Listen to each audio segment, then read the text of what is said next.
নাফিসা, আমরা রিপোর্টে দেখছিলাম যে ঘরমুখ মানুষের ভিড়, মানুষের স্রোত দেখা যাচ্ছে। আসলে স্বপ্ন বাড়ি যাচ্ছে, অনেকটাই আনন্দের, অনেক আনন্দের।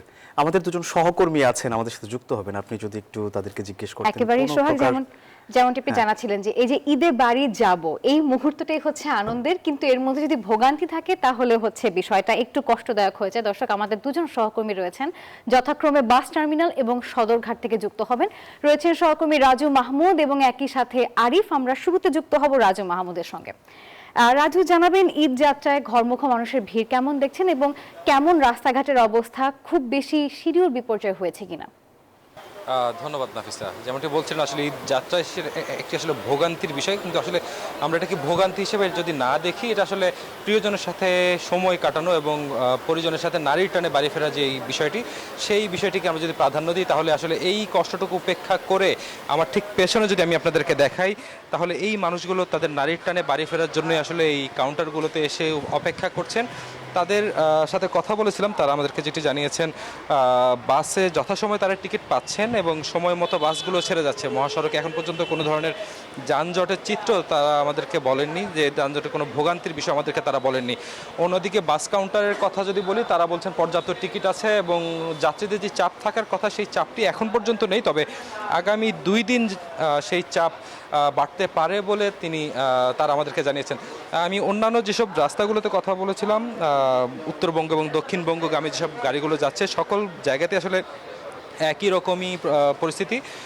সব কিছু মিলিয়ে এবার অনেকটা স্বস্তিতেই মানুষ ঈদ যাত্রায় করছেন। প্রিয়জনের সাথে নারীর টানে বাড়ি ফেরার যে বিষয়টি, সেই ঈদটি আসলে বিষয়টি আসলে উদযাপনের জন্য আসলে তারা চলে যাচ্ছেন। আমি যদি একটু বলি, অন্যদিকে আমার সহকর্মী আছেন আরিফ, সদরঘাটে, তিনি সেখানকার পরিস্থিতি জানাবেন। আমরা চলে যাব তার কাছে।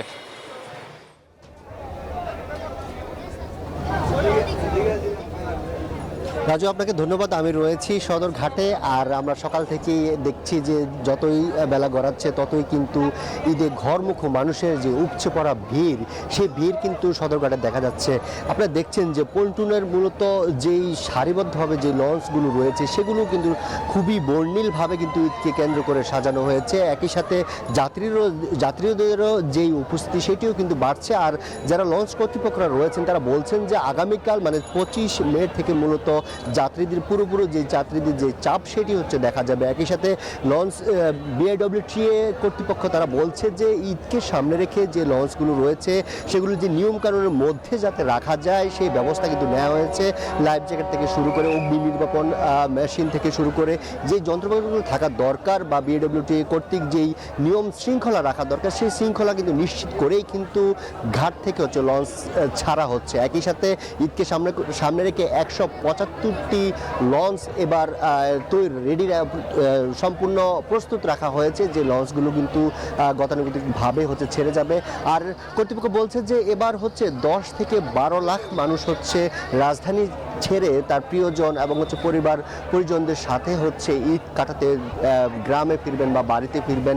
সেই সাথে হচ্ছে এখানকার যে আইন শৃঙ্খলার যে পরিস্থিতি এবং হচ্ছে সময় বিলম্ব বা শিডিউল বিপর্যয় যে বিষয়গুলো থাকে, তবে যাত্রীরা বলছেন যে প্রতিটি লঞ্চই হচ্ছে সুনির্দিষ্ট টাইমে বা যথাসময়ে হচ্ছে ছেড়ে যাচ্ছে। তবে সড়ক পথে কিছুটা যানজটের ভোগান্তি পোহাতে হলেও সদরঘাটে এসে কিন্তু স্বস্তি প্রকাশ করছেন ঈদে ঘরমুখ মানুষেরা। এই ছিল সদরঘাট থেকে আমার কাছে সব শেষ।